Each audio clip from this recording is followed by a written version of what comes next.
Assalamualaikum warahmatullahi wabarakatuh. Perkenalkan, nama saya Mira Mawati, NIM 2009184 dari Prodi PGSD Penjas 2020 kelas A. Di sini saya akan mereview jurnal yang berjudul Spiritual Islam dalam Budaya Wayang Kulit Masyarakat Jawa dan Sunda oleh Masrur CHJB tahun 2015. Dalam artikel ini menjelaskan mengenai perbedaan spiritual Islam dalam budaya wayang kulit pada masyarakat Jawa dan Sunda. Selain mengenai perbedaan, apakah terdapat hubungan spiritual Islam dengan budaya wayang kulit di masyarakat Jawa dan Sunda?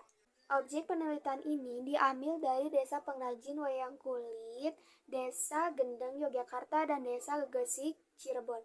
Indonesia memiliki keberagaman budaya yang sangat banyak dan unik, sehingga tidak asing lagi dengan seni budaya yang masih diterapkan masyarakat hingga saat ini. Terdapat 4 pola Islam diterima pada masyarakat Indonesia. Yang pertama, Islam hadir menyesuaikan tradisi atau kebiasaan masyarakat. Yang kedua, Islam hadir tidak mengusik agama lain atau kepercayaan apapun sehingga hidupnya berdampingan. Yang ketiga, Islam menyesuaikan tradisi yang ada sebelumnya sehingga bisa disebut agama. Yang keempat, Islam hadir menjadikan sebuah tradisi masyarakat sehingga menjadi suatu kebiasaan yang tidak mudah untuk ditinggalkan. Oke, kita masuk pada pengertian wayang kulit. Kata wayang berasal dari kata mayang yang artinya menunjuk kepada roh, dewa, atau keilahian. Zaman dahulu, wayang dijadikan sebagai upacara keagamaan masyarakat Jawa yang mampu membuat sebuah patung-patung untuk pemujaan.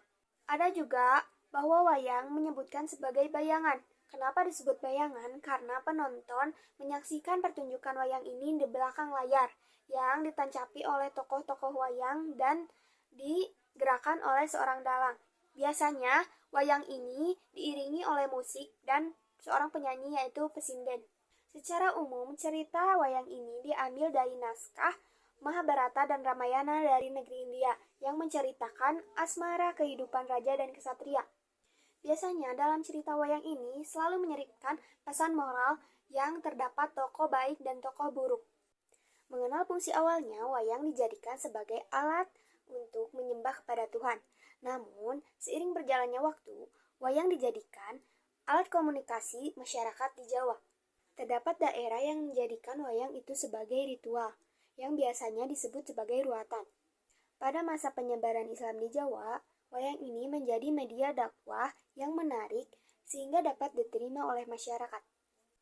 Karena wayang ini menjadi sebuah media dakwah, sehingga cerita naskah pada wayang ini yang awalnya disebutkan sebagai dewa Mahabharata dan Ramayana yang sedang berperang, namun diubah menjadi unsur yang keislaman, yang membuat wayang ini menjadi bentuk penyebaran Islam di Indonesia.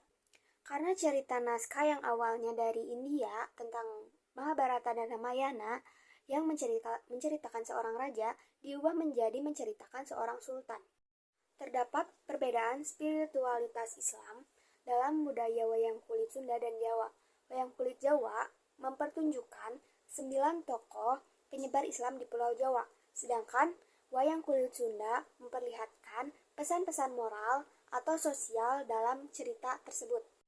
Sehingga dapat disimpulkan bahwa wayang kulit yang awalnya sebagai bentuk pemujaan agama pada masyarakat lokal yang diubah seiring berjalannya waktu menjadi sarana media dakwah. Jadi, spiritualitas Islam dalam budaya wayang kulit masyarakat Jawa dan Sunda memang memiliki hubungan, karena wayang kulit ini dijadikan sebuah media dakwah.